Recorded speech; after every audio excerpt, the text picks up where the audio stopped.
Okay, so let me ask you guys this. Obviously, there's a lot of things. I'm sure people are assuming what Kevin's going to want to talk about. Maybe what myself or Rolando want to talk about. What's on top of you guys' minds right now? Obviously, there's a ton of things going on in the world, stuff going on in America, right? What's on top of your mind right now?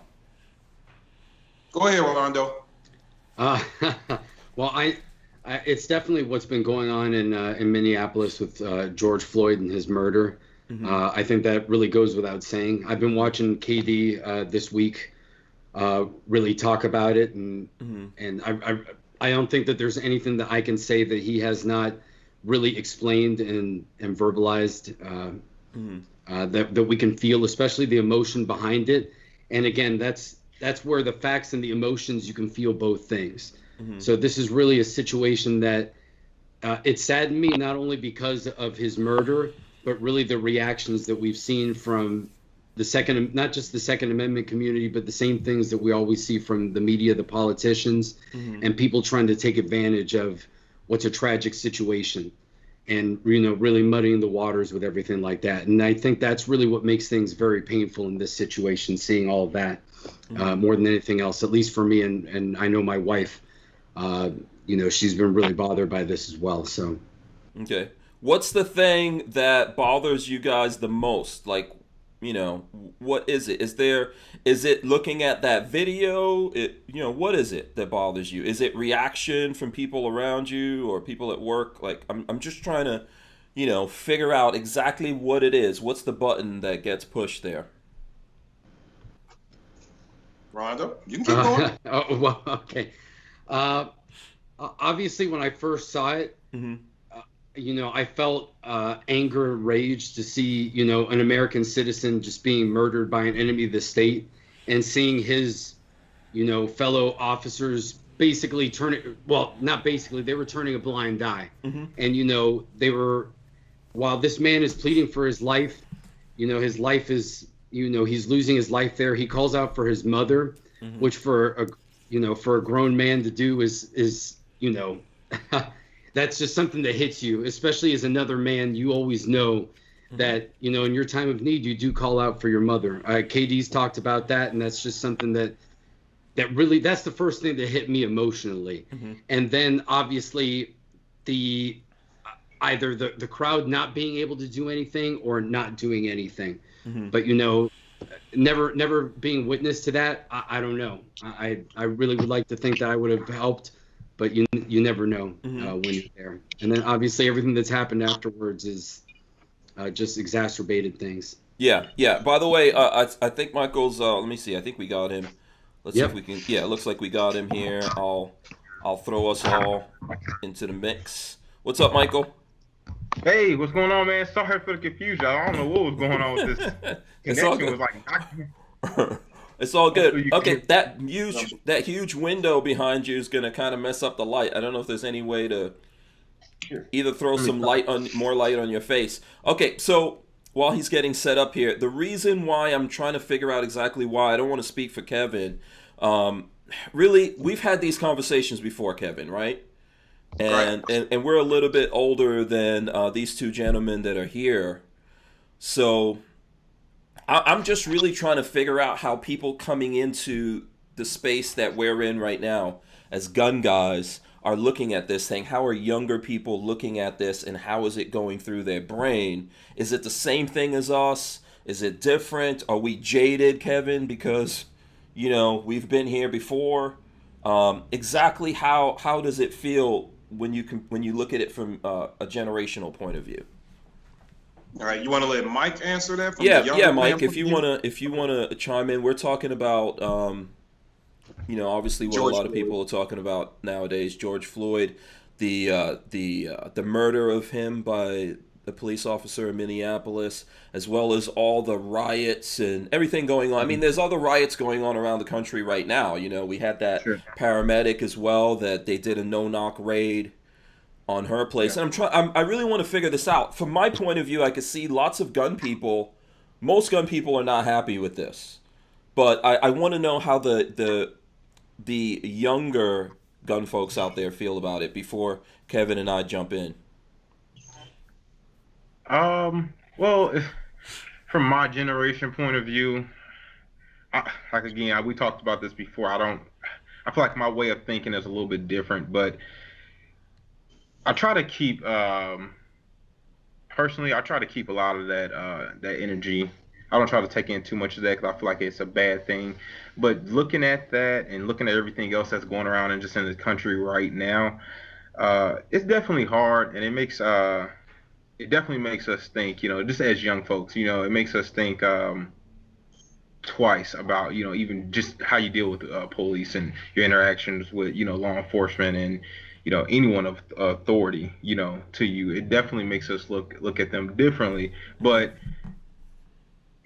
it's hard. I think I'm kind of biased because I grew up around so many police officers and things like that in my family. But even in that case, I feel like what happened to George, I just think it's just terrible, man. That was definitely murder, flat out. Um I was watching KD's live video a few days ago, and he kind of broke down, and even on the other end, I kind of broke down, man, because he kind of hit on all those points. It's terrible, man.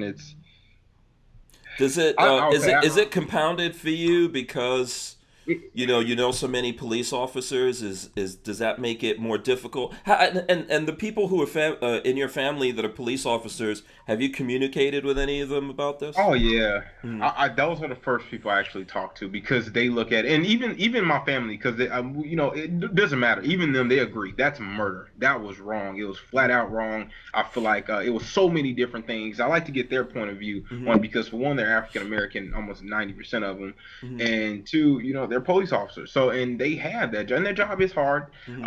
But even them, they felt like it's so many protocols that they have and so many different rules and regulations and things they have to go by as police officers, and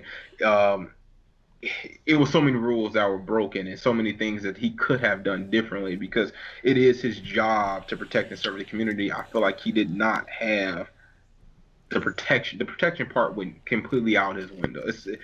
I would say almost 80% of officers. Now, speaking to a lot of my relatives that are in law enforcement and friends that are in law enforcement, they told me that they feel like almost 85% of law enforcement officers in that community, for one, they don't even live there a lot of times, but they feel like they are disconnected with the community. 85% of officers almost feel like they're disconnected with the community, that is the problem, because their job is to protect and serve the community. And I feel like in this time, in this generation, and what's going on right now, they lost that.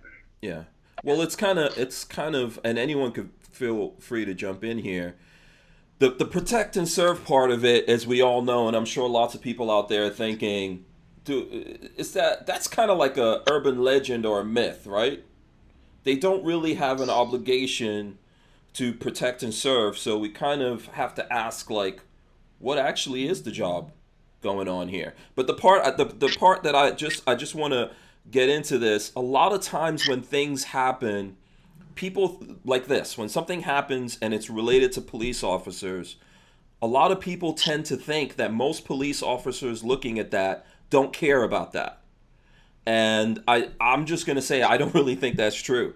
I've been through some things myself. I've seen lots of things. I talk to police officers all the time. We have them come on here. They look at that and they get just as mad as we do, for the most part. Even though we have some clearly bad actors out there, and even a lot of times I think other officers know when there's bad apples among them, right? I don't know. Kevin, you've been in law enforcement. What do you think about that? So, to your immediate point, here's where I'm going to be extremely fair, because we have to be in these conversations. The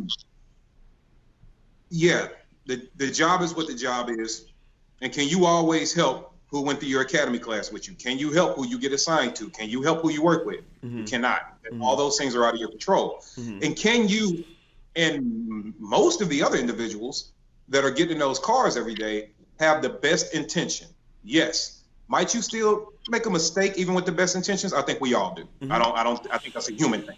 But when you absolutely have evil, murderous people that just tend to hide behind a job of service. We have to still be able to call those people out. And I believe where the good officers, the ones that actually show up and want to do a good job, catch slack at is you allow that to happen. And this is a prime example of that, right? So when you look at everybody that's held to a high regard with people, look at priests, right? Priests that actually did, and I don't mean just making fun and jokes about, all Catholic priests, but the priests that did when all that was coming out, I mean, that's horrible because you took a position of power and a position of trust and you violated people. That's a little bit different than if me and Mychael walking down the street, or me and Rolando walking down the street, and we get into a fist fight. Like, we don't have an obligation to each other immediately, right? Like, that's a little bit different than when somebody of an authority figure actually takes advantage of their position of power that they should guide properly. And so with that, when people say, well, the good cops, the good cops aren't there to stop it. Well, let's take this situation for an example. Many people haven't seen the photo that actually showed that it was 3 police officers on top of George Floyd. You had the one on the neck, one right around his lower back, and one on his legs. And he was in handcuffs.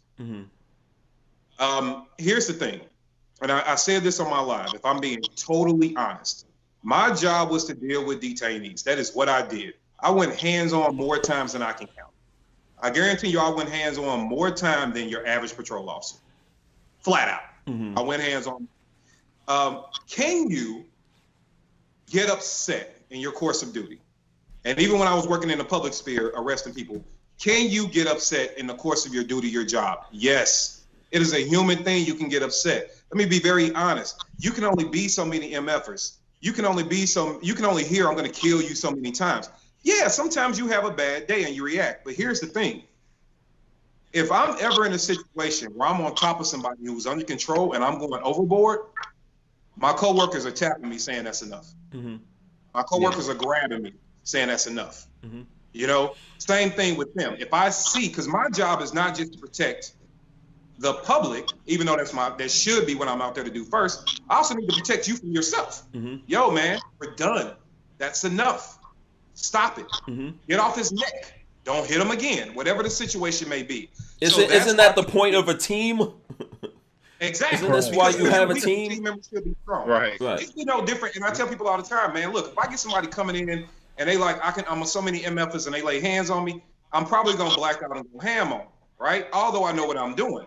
But if you see me as a team member, if you go, all right, the dude's under control and Kevin's still going, I expect for you to come over, grab me by the collar, hell, put me in a chokehold, grab me by my leg, whisper in my ear, whatever you think needs to be done to make sure I don't go overboard. That's just realistic. People don't want to believe that, hey, you're not supposed to have a bad day. BS. You will absolutely. Or some people see those kinds of things as disrespect or something like that, right? Like it's disrespectful or something. But no, I mean, in these types of situations, hey, if that's what it takes to wake that person up, if they're inside of something that they just can't get out of on their own, hey, if it takes disrespect to get you out of it, then that's what it has to be. Because once we go here, once you take someone's life, you can't give it back. Can't get it back. And people always, and I get it because guns are a thing, but people always think the only way to kill an individual is with a weapon that's not naturally attached to your body. You can absolutely kill a person with your hands. Yeah, that is absolutely possible, right? Yeah. So when you're, and I don't want to beat a dead horse, but when you are going down that avenue and you are constantly becoming out of control. I mean, we got several minutes where you're doing the wrong thing. We got the little fellow Tao just standing there, basically assisting in a murder, preventing people from getting over there, stopping them. When the crowd had that one small moment where you can tell they were all kind of coming forward, and that's when Shelby yanked out his mace.